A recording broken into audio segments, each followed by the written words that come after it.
তাকিয়ে শীত পড়েছে, আর এই শীতের রাতে যদি এই রকম একটা আলুর দম আর গরম গরম লুচি পাওয়া যায় তাহলে বেশ হয়। বন্ধুরা দেরি কেন, ঝটপট বানিয়ে ফেলো এই রকম একটা আলুর দম আর লুচি। তো বন্ধুরা বাড়ির লোকদের খুশি করতে হলে অবশ্যই এই রেসিপিটি সম্পূর্ণভাবে দেখতে হবে। বন্ধুরা এই রেসিপিটি যদি তোমাদের ভালো লেগে থাকে তাহলে অবশ্যই একটা লাইক করে দিও আর চ্যানেলটিকে ফলো করে পাশে থেকো। এই রেসিপিটি করার জন্য এখানে আমি আলু নিয়ে নিয়েছি 500 গ্রাম মতো সেদ্ধ আলু। এখানে দেখো টমেটো কুচি আর আদা বাটা নিয়ে নিই, আর 2 চামচ মতো টক দই নিয়ে নিয়েছি, সেটাকে খুব ভালোভাবে ফেটিয়ে নিয়েছি। একটা কড়াই ভালো করে গরম করে তাতে দিয়ে দিলাম সর্ষের তেল। ফোড়ন হিসাবে এখানে দিয়েছি একটা শুকনো লঙ্কা ছিঁড়ে দিয়ে দিলাম, আর দিলাম গোটা জিরে, আর 2টো এলাচ আমি এখানে অ্যাড করেছি। তো সুন্দর ফোড়ন থেকে একটা গন্ধ আসতে শুরু করলেই এর মধ্যে আমি সেদ্ধ করে রাখা আলুটাকে দিয়ে দিলাম। তো আলুটা দিয়ে আমি এর মধ্যে 1 চামচ মতো লবণ অ্যাড করব, আর হাই আছে কন্টিনিউ কিন্তু এটাকে ভেজে যেতে হবে। প্রায় 10 মিনিট মতো আমি এটাকে এইভাবে ভাজতে থাকলাম, আর গ্যাসটাকে কিন্তু কমানো যাবে না, হাই আছে এটাকে কন্টিনিউ এইভাবে ভেজে নিয়েছি।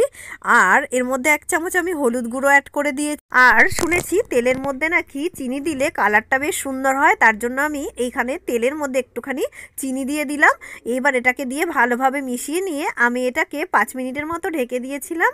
ঢাকনা তুলতে দেখছি বেশ ভালোভাবে আলুগুলো ভাজা হয়ে গেছে। এখানে আদা বাটা আমি অ্যাড করে দিলাম, আদা বাটাটাকে দিয়েও বেশ কিছুক্ষণ এইভাবে ভাজতে থাকবো। আর ভালোভাবে ভাজা হয়ে গেলে আদাটা, এর মধ্যে আমি অ্যাড করে দিলাম টমেটো কুচিটা।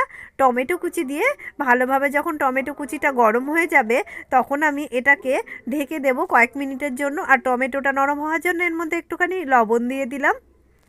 ঢাকনা তুলে দেখছি বেশ ভালোভাবে টমেটোটা সেদ্ধ হয়ে গেছে। এবার খুন্তি দিয়ে এটাকে ভালোভাবে নেড়ে চেড়ে ভেজে নেব। আর যে মশলাটা আমরা ভেজে রেখেছিলাম সেই মশলাটা আমি তো গুঁড়ো করে নিয়েছি। এবার একটা থালার মধ্যে 1 চামচ লঙ্কার গুঁড়ো, 1 চামচ মতো ওই ভাজা মশলার গুঁড়ো, আর একটুখানি হলুদ গুঁড়ো অ্যাড করে এটার মধ্যে জল দিয়ে ভালোভাবে মিশিয়ে রেখে দিলাম মিনিট 5 মতো। এইদিকে দেখছি কেমন ভাজা হয়েছে আলুটা মোটামুটি ভালোভাবে কষানো হয়ে গেছে, আর মশলা থেকে মোটামুটি তেল ছাড়তে শুরু করে দিয়েছে। আরে ওই যে মশলাটা আমি একসঙ্গে ভিজিয়ে রেখে দিয়েছিলাম সেই মশলাটা আমি এর মধ্যে মিশিয়ে দিলাম। আবার খুন্তি দিয়ে এটাকে ভালোভাবে নাড়াচাড়া করতে হবে। তো এইভাবে কন্টিনিউ কিছুক্ষণ নাড়াচাড়া করতে করতে মশলাটা কিন্তু খুব ভালোভাবে রেডি হয়ে যাবে।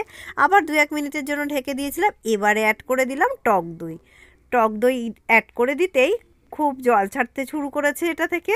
এবার কিন্তু আমি হাই আছে কন্টিনিউ এইভাবে কিছুক্ষণ কষিয়ে নিলাম, আবার ঢেকে দিয়েছিলাম, আবার এইভাবে কষিয়ে নিলাম। তো পুরোপুরি মশলাটা ভালোভাবে রেডি হয়ে গেলে তলা থেকে কিন্তু একটু লেগে লেগে ভাব আসবে। তো ওটাকে খুন্তি দিয়ে ভালো করে তুলে তারপর এখানে আমি একটু উষ্ণ গরম জল অ্যাড করেছি। জল কিন্তু খুব বেশি দেওয়া যাবে না, অল্প জল অ্যাড করতে হবে। হাই আছে প্রায় 10 মিনিট ফুটে ওঠার পর ওপর থেকে আমি ধনেপাতা কুচি দিয়ে দিলাম। তোমরা চাইলে একটু গরম মশলা আর একটু চিনি দিয়ে নামিয়ে নিতে পারো।